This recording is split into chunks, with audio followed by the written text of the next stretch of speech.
Les mots s'envolent, les vœux sont brisés, et les promesses ne sont point tenues. Une famille divisée, l'amour déchiré, nuit après nuit, tant de larmes j'ai versé. Guéris mon cœur, calme ma douleur. Je choisis de pardonner, j'apprends à vivre, acceptant les blessures de mon âme. Viens guérir mon cœur, ô Seigneur. Mes amis m'ont quitté et d'autres exigé bien plus que je ne pouvais leur donner. Mon cœur est meurtri, ma confiance trahie. Nuit après nuit, je me demande pourquoi. Guéris mon cœur, calme ma douleur. Je choisis de pardonner, j'apprends à vivre, acceptant les blessures de mon âme. Viens guérir mon cœur, ô Seigneur. Agenouillé à tes pieds, mon Sauveur, que ma vie soit comblée de tes bienfaits. Guéris mon cœur, calme ma douleur. Je choisis de pardonner, j'apprends à vivre, acceptant les blessures de mon âme. Viens guérir mon cœur, ô Seigneur.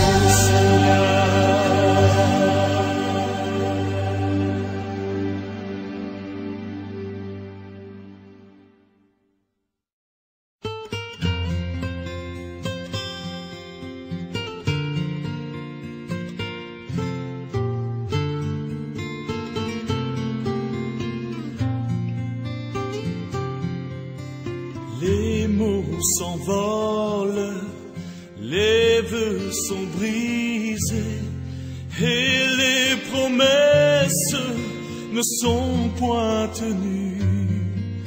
Une famille divisée, l'amour déchiré, nuit après nuit, tant de larmes j'ai versé.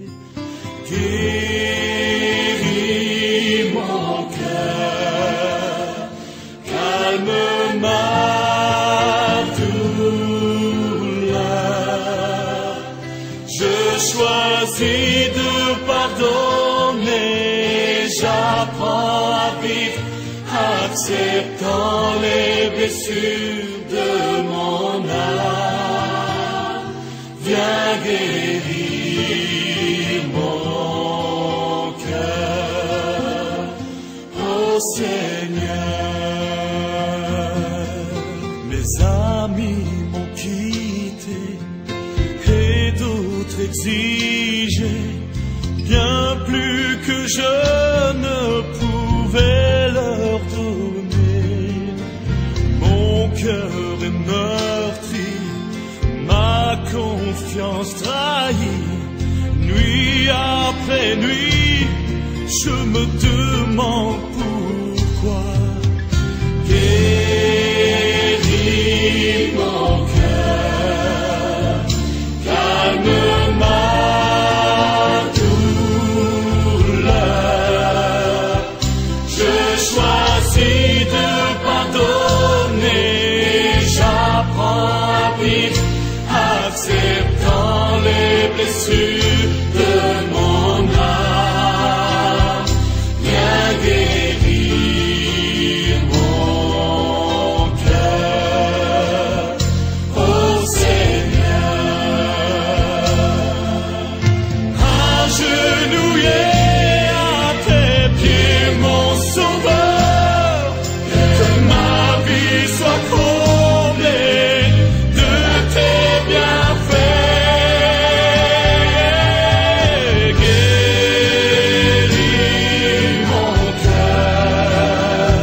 acceptant les blessures de mon âme, viens guérir mon cœur, oh Seigneur.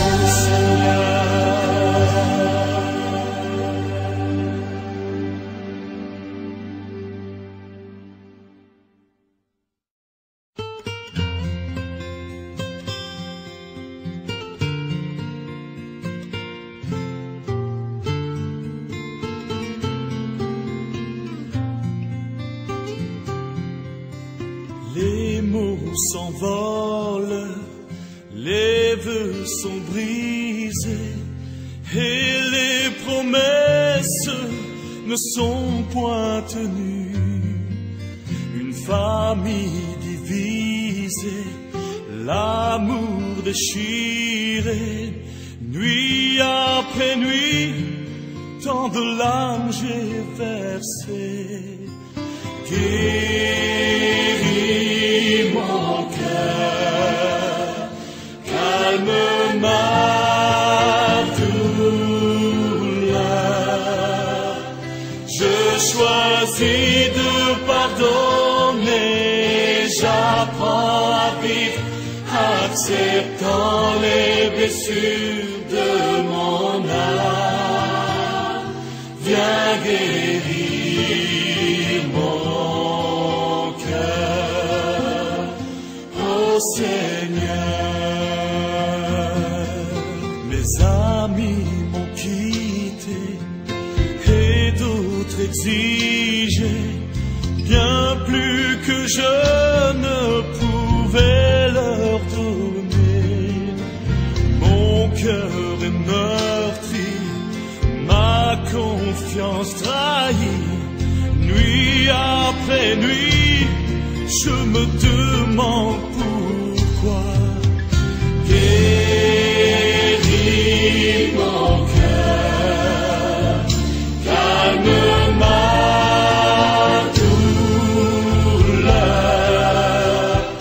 Je choisis de pardonner, j'apprends à vivre, acceptant les blessures de mon âme. Viens guérir mon cœur, oh Seigneur. Agenouillé à tes pieds, mon sauveur, que ma vie soit comblée de tes bienfaits. Guéris mon cœur, calme ma douleur. Je choisis de pardonner, j'apprends à vivre, acceptant les blessures de mon âme. Viens guérir mon cœur, oh Seigneur.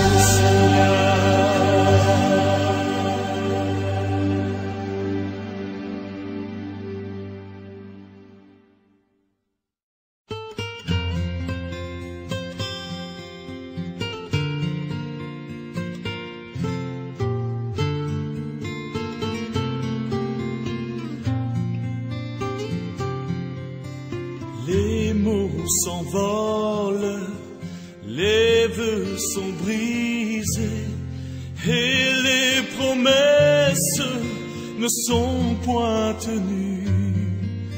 Une famille divisée, l'amour déchiré, nuit après nuit, tant de larmes j'ai versé.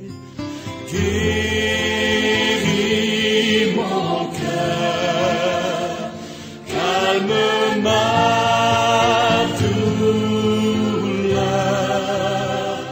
Je choisis de pardonner, j'apprends à vivre, acceptant les blessures de mon âme. guérir mon cœur, ô Seigneur. Mes amis m'ont quitté et d'autres exigé bien plus que je ne pouvais leur donner. Mon cœur est meurtri, ma confiance trahie, nuit après nuit, je me demande pourquoi. Guéris mon cœur, calme ma douleur, je choisis de pardonner, j'apprends à vivre, acceptant les blessures de mon âme. Viens guérir mon cœur, ô Seigneur. Agenouillé à tes pieds, mon Sauveur, que ma vie soit comblée de tes bienfaits. Guéris mon cœur, calme ma douleur, je choisis de pardonner, j'apprends à vivre, acceptant les blessures de mon âme. Viens guérir mon cœur, ô Seigneur.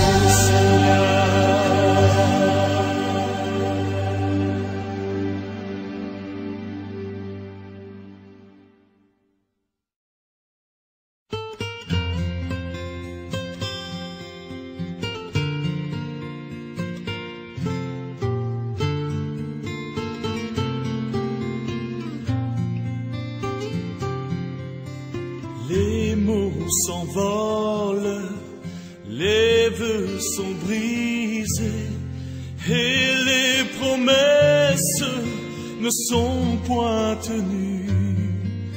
Une famille divisée, l'amour déchiré, nuit après nuit, tant de larmes.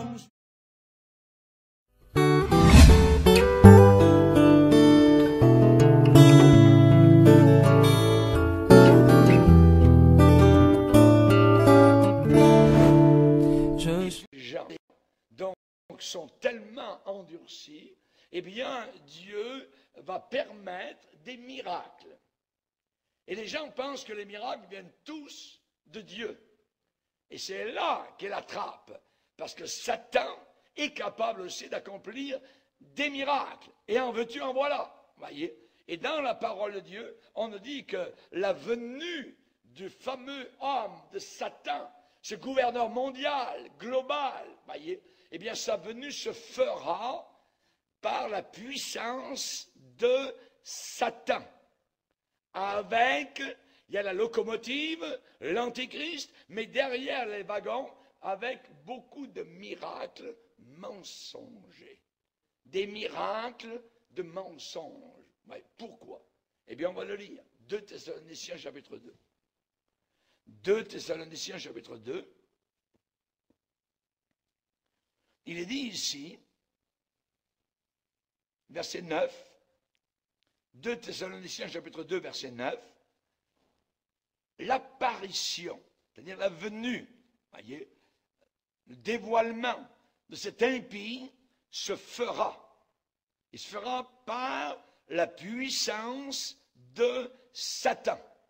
Donc c'est Satan qui va le mettre, qui va le placer sur un piédestal mondial par la puissance de Satan, avec toutes sortes de miracles et de signes et de prodiges mensongers. Donc, pour que les gens croient que cet homme, voyez, sera le sauveur du monde, celui qui va résoudre les problèmes grandissants de l'humanité, alors il va avoir à sa suite des miracles, des prodiges, jusqu'à même faire descendre le feu du ciel, donc comme Élie l'a vu sur la montagne du Carmel. Donc imaginez les gens, les pauvres petits chrétiens qui croient que tous les miracles viennent de Dieu. Ah, c'est merveilleux, c'est Dieu. Ah, le Saint-Esprit est là. Voyez. Ah ouais? Quel esprit? C'est là, évidemment, qu'on a besoin, c'est la raison du sujet, défends-toi contre la séduction. Défends-toi contre la séduction. Donc l'apparition de cet impie se fera par la puissance de Satan, avec toutes sortes de miracles, de signes, de prodiges mensongers, et verset 10, avec toutes les séductions. On y est. Les séductions. Séduction de l'iniquité, séduction du péché pour ceux qui périssent, pour ceux qui vont en enfer. La raison, parce qu'ils n'ont pas reçu, ils n'ont pas accepté l'amour de la vérité. Ah, la vérité. Aimer ce qui est vrai, aimer ce qui est propre, aimer ce qui est pur, aimer ce qui est droit, voyez. Donc, parce qu'ils n'ont pas eu cet amour pour la vérité, pour être sauvés, verset 11, aussi Dieu, le Dieu tout-puissant, le Dieu omniscient, le Dieu omniprésent, aussi Dieu, le Dieu créateur, leur envoie à eux, ces gens-là, une puissance, une force d'égarement. C'est un jugement, puissant d'égarement, pour qu'ils croient. Croire, mais c'est merveilleux, pasteur, croire, oui, mais ces gens vont croire au mensonge. Pour qu'ils croient au mensonge, Dieu va les pousser. Tu aimes le mensonge, tu n'aimes pas la vérité, alors tu vas en manger du mensonge. Tu vas y croire et Dieu va les pousser, va les compresser pour qu'ils se dirigent vers le menteur, le mensonge et l'antichrist. Et eux, ces gens-là vont voir l'antichrist comme le Christ.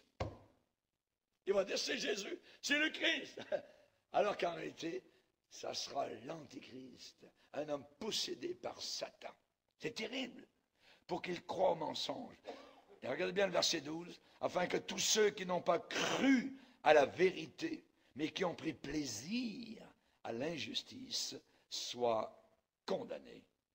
Donc nous avons là évidemment donc une situation très dangereuse, situation très périlleuse. Donc je ne dois pas mettre les pieds où je ne dois pas les mettre.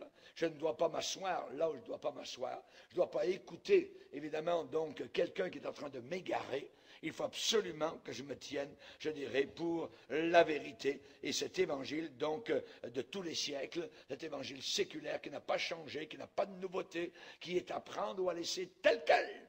Tel quel. C'est l'expression que Paul va dire. L'évangile par lequel vous êtes sauvés, si vous le retenez, si vous le gardez, tel que vous l'avez entendu depuis le premier siècle, sans aucun changement. Voyez? Donc, puissant d'égarement que Dieu va envoyer sur ceux qui n'ont pas reçu l'amour de la vérité pour être.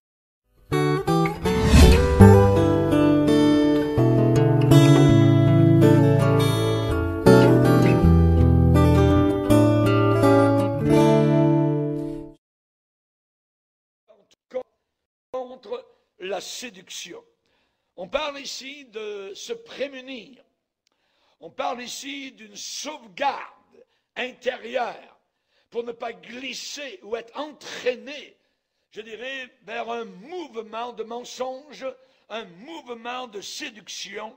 La Bible parle secte pernicieuse, hérésie destructive. Destructive. L'apôtre Pierre déclare cela dans sa deuxième épître, et c'est l'apôtre Jean, dans sa première épître, qui dit, bien-aimés, n'ajoutez pas foi, ça veut dire ne croyez pas, tout esprit, ça veut dire toute personne qui parle, mais éprouvez les esprits, éprouvez les pensées des gens, pour savoir, et il faut savoir quoi? Pour savoir s'ils sont de Dieu, pour savoir s'ils sont de notre bord, ou s'ils sont du bord de l'ennemi, du côté du diable, pour savoir s'ils sont de Dieu, parce que plusieurs faux prophètes sont venus dans le monde. Plusieurs, beaucoup de faux prophètes sont arrivés dans le monde. Donc, nous les bien-aimés du Seigneur, eh bien, nous ne devons pas croire tout ce qui circule dans ce qu'on appelle le monde chrétien. Parce que c'est là que Satan travaille, je dirais, beaucoup, sachant que son travail, je dirais, ne peut pas durer pour l'éternité. Il a un temps très court et il veut évidemment donc séduire. Jésus lui-même, parlant des signes de la fin des temps, a parlé de guerre, du bruit de guerre, vous le savez, de tremblement de terre. Un royaume s'élèvera contre un royaume, une nation, une ethnie contre une autre ethnie, voyez. Et il a parlé en disant, en premier, prenez garde, faites bien attention que personne ne vous séduise. La séduction, voyez. La séduction a toujours à faire, la séduction est toujours mariée au mensonge, au royaume de Satan, voyez. Et il est dit, Jésus dit, pourquoi? Pourquoi prenez garde que personne ne vous séduise? Parce que plusieurs viendront sous mon nom, c'est-à-dire le nom de chrétien, le nom d'apôtre de Jésus-Christ, le nom de pasteur du Seigneur, voyez, viendront sous mon nom, ils séduiront beaucoup de gens. Ils séduiront beaucoup.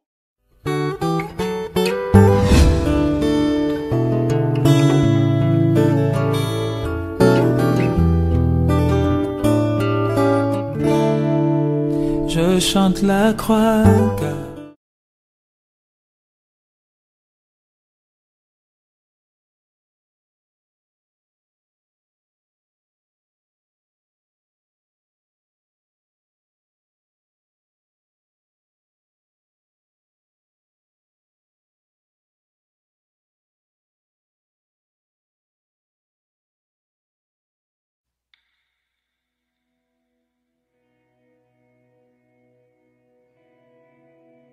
Les pasteurs vont donc pouvoir unir des personnes du même sexe. Les 105 responsables protestants réunis à 7 se sont prononcés très largement en faveur de cette réforme.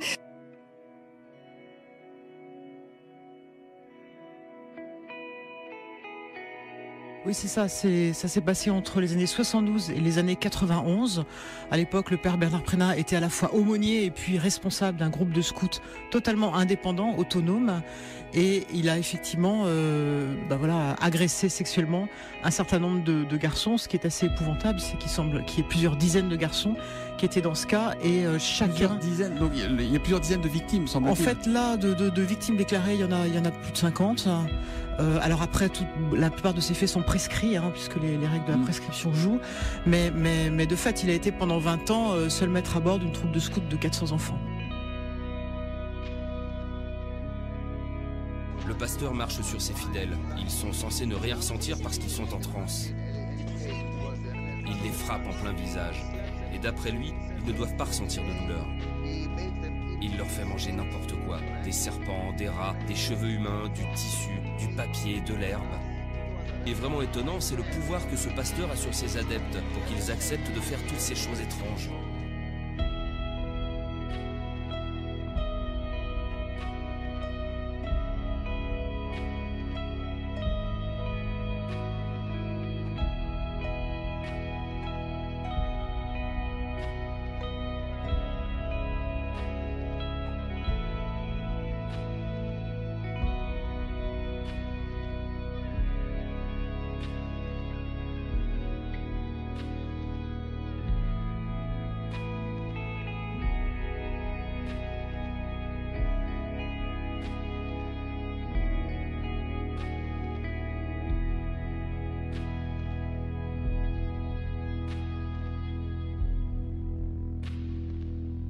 Les offrandes de sa paroisse. Ça se passe en petit comité dans le bureau de l'évêque. Paiement uniquement en espèces.